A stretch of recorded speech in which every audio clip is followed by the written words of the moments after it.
up, guys? Welcome back to Winter Park. It's me and the lady's second day here, my third day at Winter Park this year. And middle week, it's Monday. There's a good amount of traffic here, but it's not too bad. Driving up here wasn't terrible once again. Mondays have been really good for us so far this year, driving up on I-70. It got a little foggy going up over Berthoud Pass, and it's obviously a little overcast right now. About 18 degrees, so it's a little chilly. But I mean, that's just ski season, I guess. Did a couple runs so far, and what's nice is they actually opened up Sunnyside Express. So that one's open on the back of Mary Jane's side. Panoramic is not open yet, but I'm assuming that's gonna open pretty soon because in the next 3 days, we're supposed to get a big dump of snow. But for today, we're just gonna do a couple turns on Mary Jane, enjoy some little fresh powder, and enjoy as usual.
So just finished up the day at Winter Park. The Mary Jane side is looking better and better every day.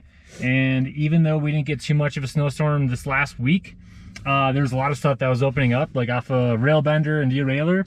So it's starting to open up more and more. Still a bunch of exposed like ferns and trees and stuff.